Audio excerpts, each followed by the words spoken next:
Well, what a great way to gather together after this Thanksgiving celebration. You know, whether we traveled, whether we stayed in, whether we had family, friends, or just solitude, because sometimes I love me some solitude.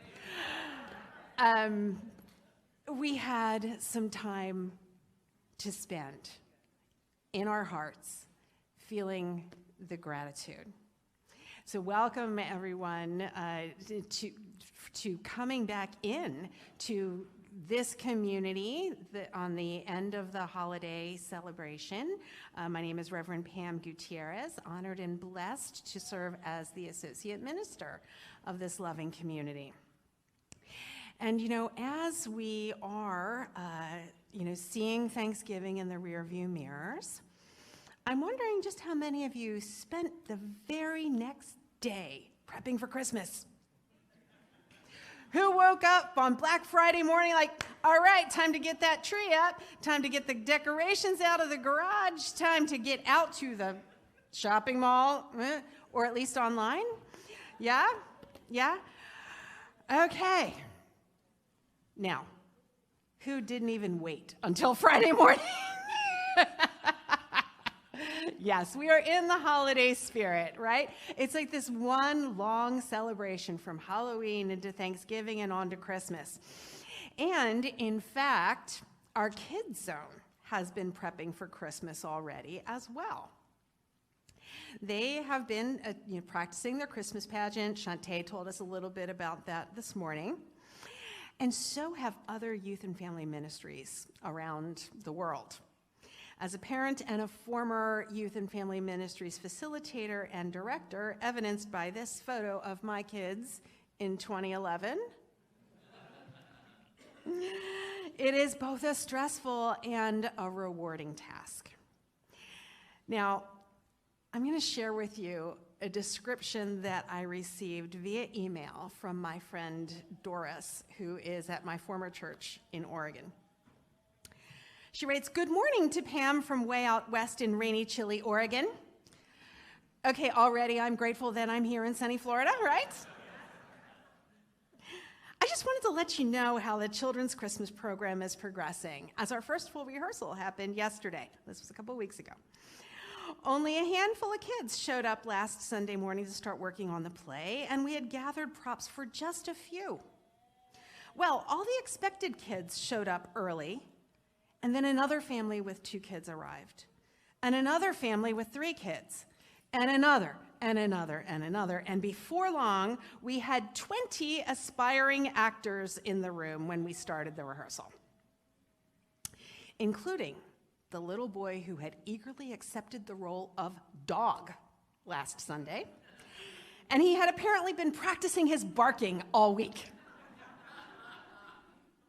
So somewhat chaotically, we began to tromp through the plot, and there were 2 middle schoolers who were being very helpful as they assumed the leadership roles to guide the horde of little ones through the storyline.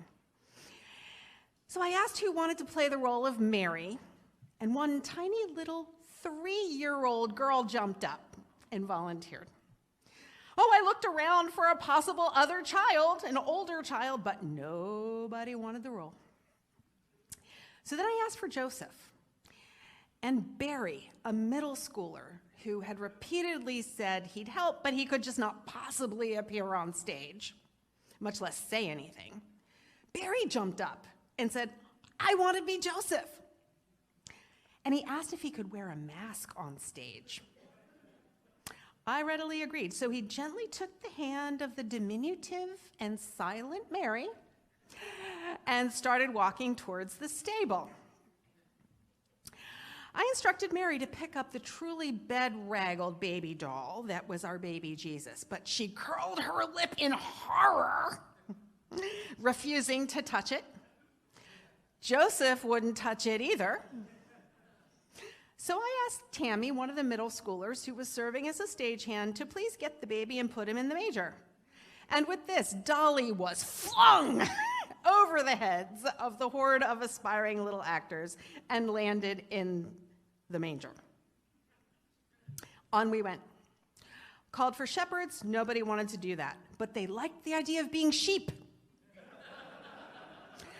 So a huge group of them started walking on all fours and baying loudly. And with no shepherds and nobody interested in being a wise person from the east or anywhere else, the dog barked louder and added a repertoire of growling and snapping and lunging. Somehow, we finished our rehearsal. I was feeling discouraged. But then Barry said very earnestly, "Oh, will we get to do that thing at the end where all the actors go on stage in a line and hold hands and bow for the audience? Because I've always wanted to do that someday." I assured him that we definitely would do that.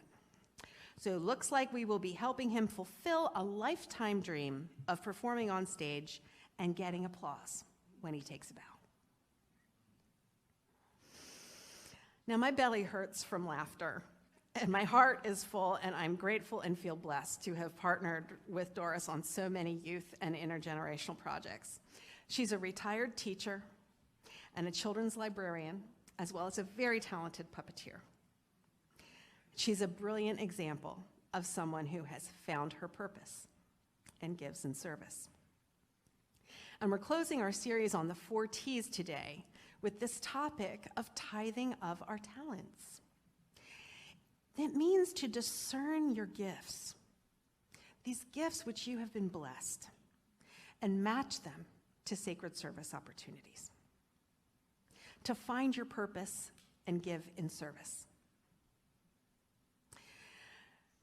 The Unity Worldwide Ministry's Spiritual Gifts Discovery Guide states, "Thriving spiritual communities intentionally engage members in growing and evolving spiritually and relationally through sacred service.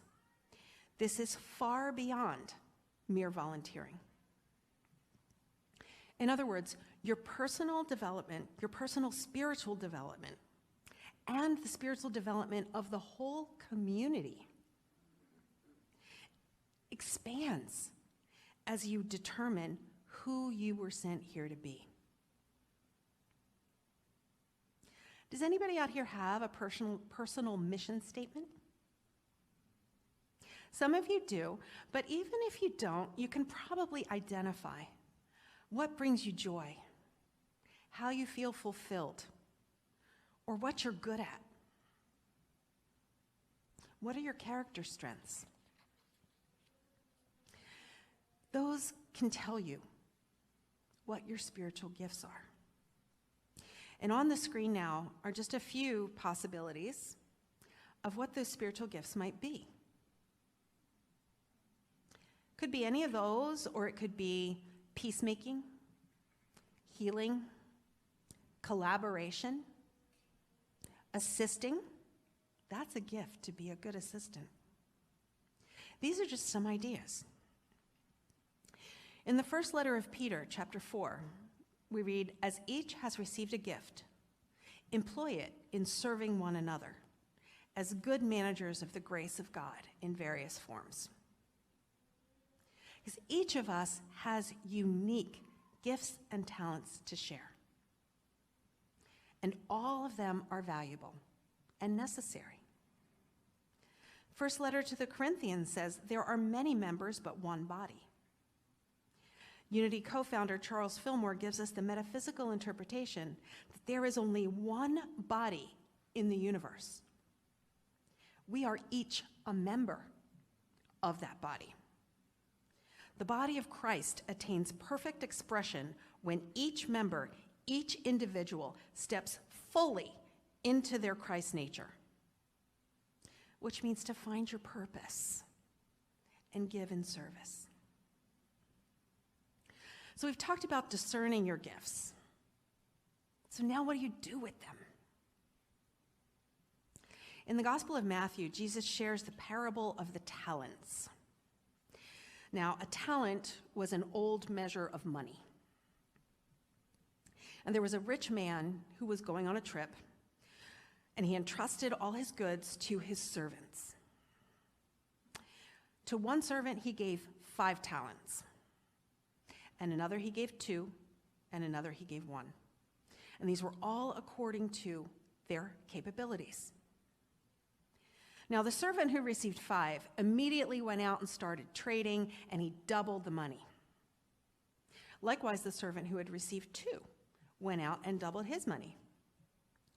But the servant who had received 1 talent dug a hole and hid it.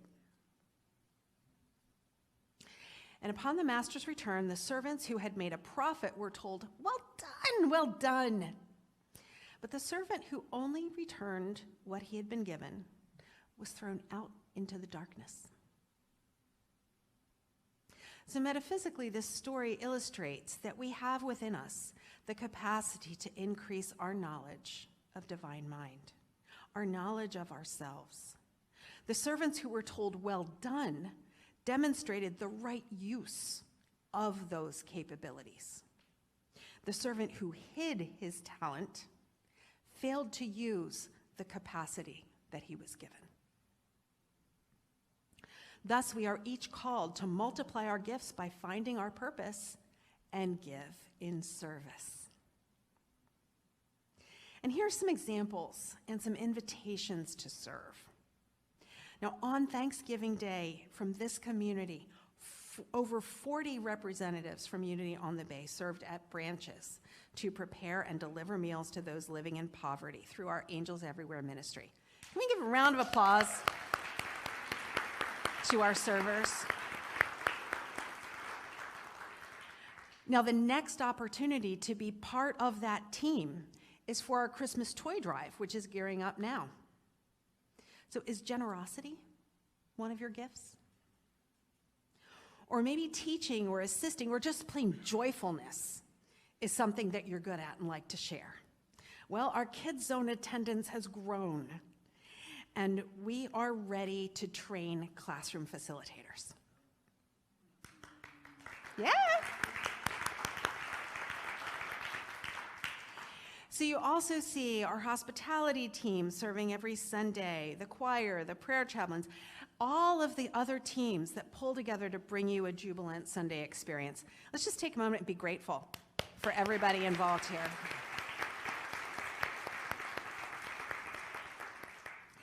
There are too many ministries for me to name. And I invite you to visit the tables at the Sacred Service Fair, which is in the back today. Especially stop by the Kids Zone to get a donut and for more information about our classroom opportunities. And you can check out the opportunities at unityonthebay.org volunteers to find your purpose and give in service. Leo Buscaglia wrote, "Your talent is God's gift to you." Take that in. Your talent is God's gift to you. But what you do with it is your gift back to God. And we know that what we give is returned to us by the law of giving and receiving. As Noelle said in her meditation, I am loved because I have loved. It all comes back. And so back to Doris in rainy, chilly Oregon. In 2019, I invited her to partner with me in founding a ministry to provide spiritual education to previously incarcerated teenagers. And she has continued this ministry and formed new partnerships since my departure in 2022, inspiring others to join her in that ministry. And about this ministry, she wrote, "Our work there seems so very simple. Just sharing an hour of positivity and love and working together on some easy art projects or games. Yet it seems to fill us, and hopefully them too, with something we all desperately need and crave. I would never in my wildest dreams have predicted that this would be something I would do in my retirement years. Something that could fill me with such joy and maybe do some good for my little corner of the world." Now, Doris and her new partner in that project, Alice, have inspired hundreds of teenagers over the past few years with Unity principles for living. Just take a minute and imagine the ripple effect that that has on the world. her personal spiritual development. She was learning unity principles and going deeper as she was sharing them with those teenagers. So she was growing spiritually, and the community she was serving and those teenagers that she interacted with. This all has expanded the consciousness as Doris determined who she was sent here to be. Thomas Edison wrote, "If we did all the things that we are capable of, we would literally astound ourselves." How will you astound yourself? And I'll leave you with Doris's thoughts about this year's Christmas play. Whenever I get discouraged and think that we can't do this, I remember a very sincere little boy who didn't think he would ever get to be on stage and take a bow to audience applause. And how all of us together are going to make that happen for these kids. Even the one who stutters. Even the little doggy character who growls and snaps. Even little quiet Carol, who is accustomed to her older sister getting all the praise. And all the kids who really just want to be sheep and whose only line is bah! And for the talented singing twins and the other kids who love to be on stage and sing and dance and talk and everything. She writes, "I need to get started making some costume pieces for the dog and a large flock of sheep." Although peace has been in short supply here so far, may we all be filled with the love, faith, hope, and joy of Christmas. Amen, Doris. Here's to you all finding your purpose and giving in service. And so it is. Thank you so much for visiting our YouTube channel. We post new videos every week to keep you positive, present, and inspired to your divinity. Please click on the subscribe button below and also that notification bell. Remember to share this with your friends and your family, those that you know will be inspired just like you have been. And always remember that we love you, that we bless you, that we behold the Christ in you, and we see you doing great things. Thanks and take care.